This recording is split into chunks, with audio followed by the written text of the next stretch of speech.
Welcome to the Imperial Citadel of Huế, a fortress where ordinary footsteps once stopped at the gates.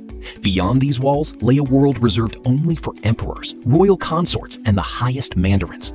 As we step inside, we enter spaces the common people of Vietnam were never allowed to see. Chambers of power, hidden courtyards, and ceremonial halls where decisions that shaped a dynasty were made in absolute secrecy. What stories still linger behind these walls? And what traces of the royal world remain, waiting for us to uncover them? Join us as we step deeper into this ancient imperial world, exploring the Citadel of Huế with a cinematic, immersive look at its timeless grandeur. After an in-depth exploration of the Imperial Citadel, we'll take a bicycle ride into the countryside to visit a traditional wood carving workshop. Stay tuned. As we arrive at the Imperial Citadel of Huế, the first thing that dominates the skyline is the massive three-tiered flag tower, the Key Dai, once the Citadel's primary gun platform and a symbol of imperial power.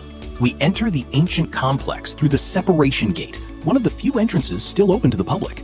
Just beyond the arch, a covered pavilion comes into view, guarding 5 massive bronze cannons. Cast under Emperor Jia Long, each one carries the name of a classical element: metal, wood, water, fire, and earth. Silent giants that once symbolized the forces protecting the imperial capital.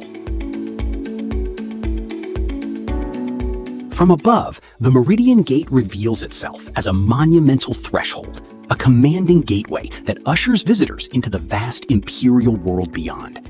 The Meridian Gate rises before us as the grand southern entrance to the Imperial City of Huế, a structure built in 1833 under Emperor Ming-Mang.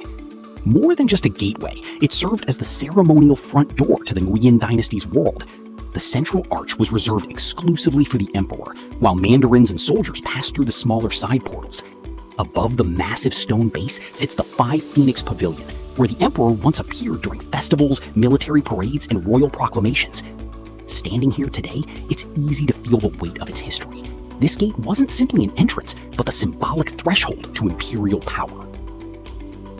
We make our way toward the Meridian Gate, the grand southern entrance to Hué's imperial city. Its towering arches once welcomed emperors and royal processions.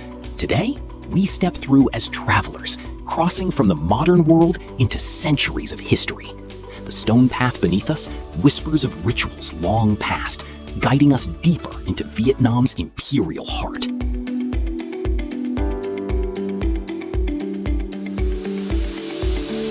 Everywhere you look, the building bursts with intricate detailing, layer upon layer of craftsmanship that amplifies its grandeur and pulls you deeper into its imperial world.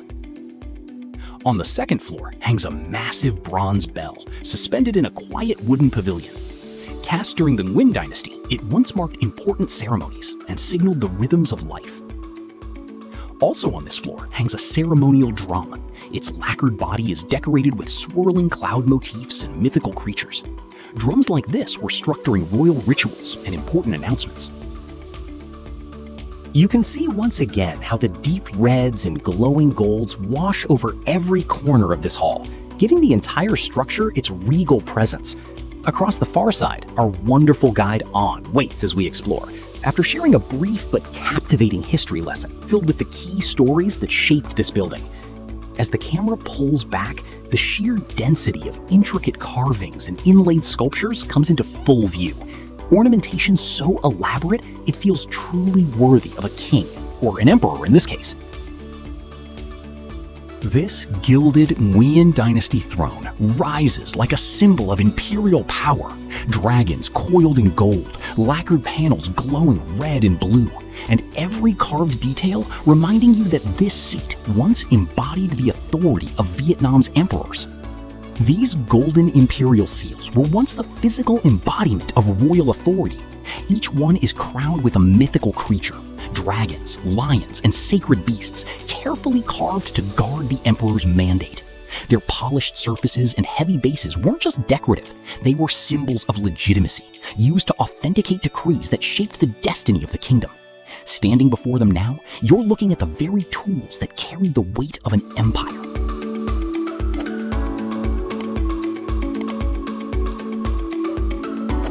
Looking back at the sprawling complex, you can see a large building under renovations. This is the Hoa Palace. We made our way west to visit the To Temple.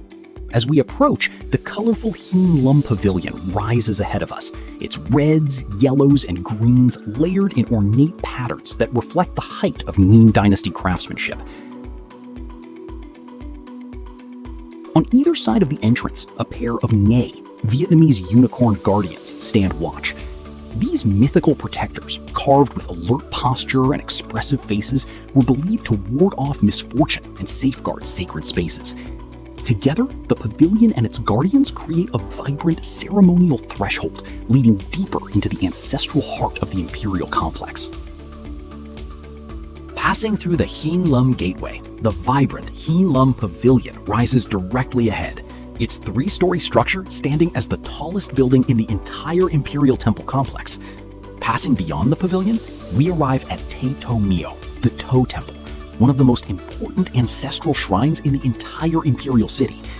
Built in the early 1800s, this grand, walled complex was dedicated to honoring the Nguyen emperors, preserving their memory through richly decorated halls, altars, and ancestral tablets. We next make our way toward one of the most colorful and ornate gateways in the entire Citadel, the magnificent Chung Duk Gate. This three-arched masterpiece, built during the reign of Emperor Xiaolong, once marked the western ceremonial entrance into the Imperial City. Its facade is a riot of color, layered ceramic mosaics, swirling dragons, and intricate reliefs that showcase the height of Nguyen Dynasty craftsmanship.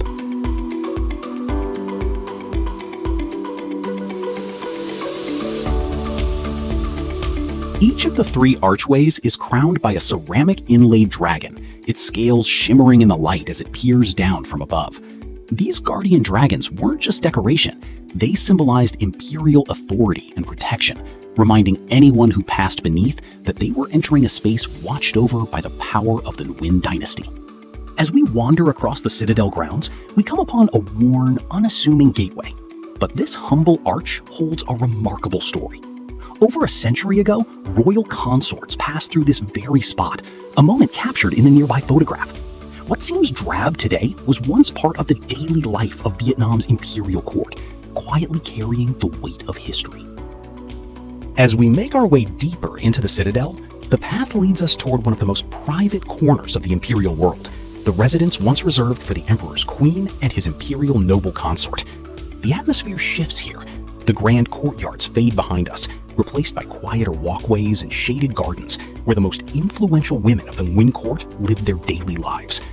The queen, the Hoàng Hậu, stood at the very top of the palace hierarchy, overseeing the entire inner court, guiding rituals, and shaping the moral heart of the dynasty. Just below her was the Hoàng Quý Phi, often called the second queen, the highest-ranking consort who managed palace affairs and supervised the many women who served within these walls.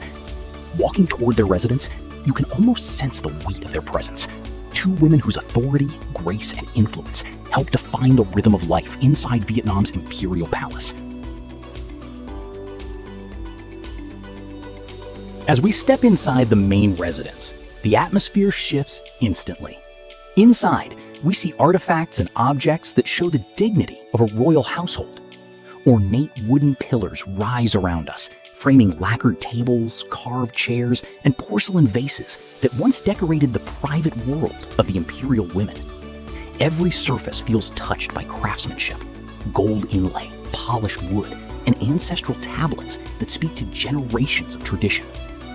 Moving deeper, we come across objects that reveal how life unfolded behind these walls. A traditional rickshaw sits on display, the kind used to carry attendants and noblewomen through the palace grounds. Nearby, an elaborately carved palanquin reminds us of a time when royalty traveled in elegance, lifted by palace servants as they moved between ceremonies and residences.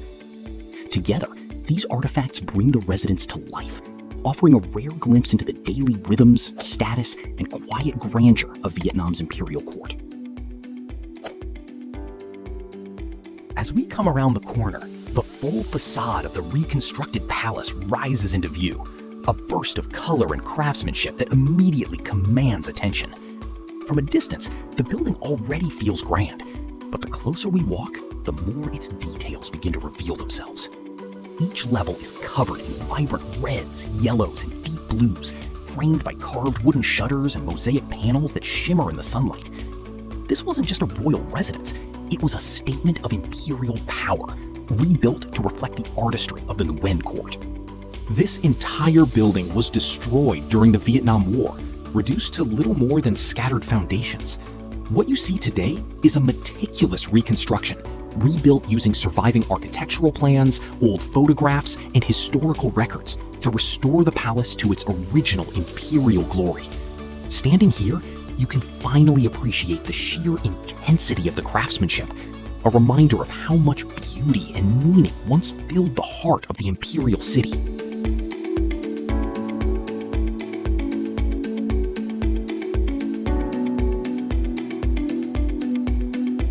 As we step inside, the palace shifts from imperial grandeur to intimate luxury.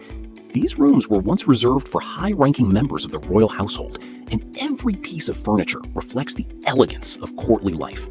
Each chair and table is carved with extraordinary detail, floral motifs, curved legs, and gold-trimmed edges shaped by artisans who treated wood like sculpture. Here, we're looking at one of the most refined displays in the palace, a black lacquer cabinet framing a single gold ceremonial urn. The cabinet itself is richly decorated with delicate gold patterns, turning it into both a container and a work of art. Beside it, the glass case holds an elegant collection of porcelain vases, each one hand-painted with scenes and motifs that once reflected the tastes of the imperial court. Together, the cabinet, the urn, and these vases capture the luxury, symbolism, and meticulous craftsmanship that defined life inside the royal residence.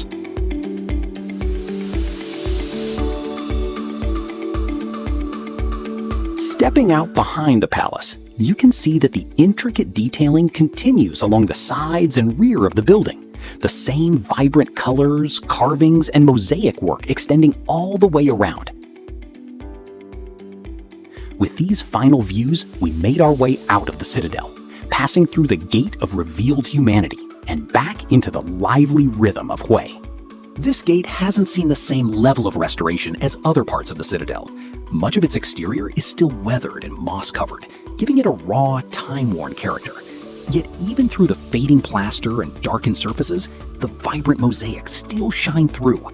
The colors, patterns, and carved scenes reminding you of the artistry that once defined this entrance. After exploring the Citadel's ancient halls and uncovering the stories woven into its architecture and culture, we step outside and climb into waiting cyclos, easing into a slower, more nostalgic ride through the older streets of Huế. Our cyclo drivers guide us through narrow streets with the perfume river flowing quietly beside us, before turning onto a tree-lined avenue where old-growth branches weave together to form a cool, natural canopy overhead.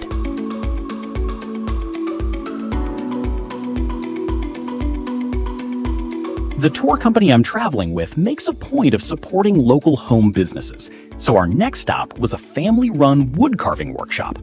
After a short ride, we arrived at a small shop tucked away in a narrow alley where intricate craftsmanship comes to life. As we approach the entrance, the familiar adenium plants come into view, their thick trunks and sculpted forms looking like old living guardians welcoming us inside. Inside the workshop, we're surrounded by an astonishing variety of wood carvings. Tiny hand-carved figurines, elegant furniture pieces, and massive decorative works that tower over the room. Everywhere we turn, shelves and tables are packed with creations, each one more intricate than the last. The detailing is incredible. Delicate patterns, flowing curves, and precise cuts that reveal just how much patience, focus, and skill these artisans pour into their craft. Every piece feels like a story, carved slowly over time, shaped by steady hands and years of experience.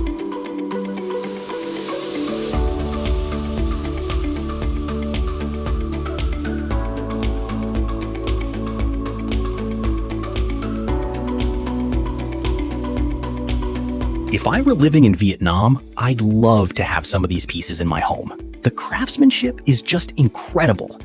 But after a short visit, it was time to head back to the hotel.